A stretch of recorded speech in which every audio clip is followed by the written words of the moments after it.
Hello and welcome to another Circus Brighton tutorial.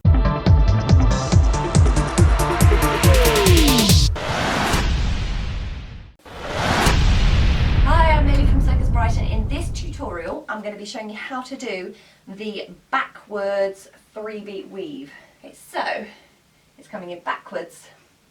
If you haven't worked on the forwards 3-beat weave, I recommend checking out that tutorial so you're a lot more familiar with where the hands go, what it feels like, because the backwards 3-beat weave, I believe, is a bit harder, probably because it does also feel like the poi is about to smash you in the face. So you've got that fear to get over as well, whereas with the forwards, not so much the face. With the backwards, as they come and do the cross, especially when you're starting, they have a tendency to kind of get tangled and you want to try and keep them as far away from you as possible when they do. So it is a slightly scarier move and you have to kind of add that to the fact that it might take a little bit longer to learn. But persevere, because once you get the forwards, we can turn it into forwards and backwards, and then you can start moving with your poi, which is so much nicer to get into a flow. So it's a really good one to do forwards and backwards 3-beat weave. Get on with it. So with the backwards one, same as we start with most of them, get it going in backwards, which means it's going to hit you in the face as it comes up. It's not going to hit you in the face. And cross, practice crossing to start with. Same with the other one, just so your arm gets familiar with how far across your body it's got to go. There are different ways of learning this, same as the other one. Same way we started with the forwards. Hold one poi in one hand. Step number 1. Hold one arm straight in front of you. As that poi comes up, I'll work on getting it under, over, back out. Step number 2. The crossing poi swings under and then over the opposite arm. So hold the poi in one hand. You can move your arm. Don't worry too much about it. It doesn't have to be rigid. And as it's going to come up, it's going to actually go underneath this arm. So don't pull it straight up and over. It's going to go under, over and back out again. So it's going to swoop under, over, back out. A little bit closer for you. Goes under, over, back out. Under, over, back out. Under, over, back out. Back out. Under, over, back out. Do that both sides until you're nice and comfy with that, because as it's a 3-beat, obviously one poi is doing 2 circles and the other poi is just doing the one and chasing it.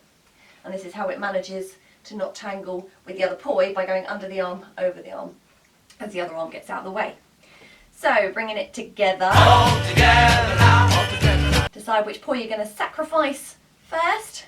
I'm going to sacrifice that one. Step number 3. The first move is not 3 beats. And as you'll notice, this one will only do 1 circle that side the first time when you're getting into the move. So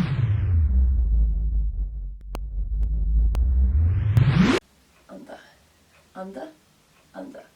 Now the other way of learning this move, in the tangle untangle way, and the way to do with the tangling untangling, I'll move to the side so you can see it on one side at least. Going to sacrifice that one and then untangle, untangle.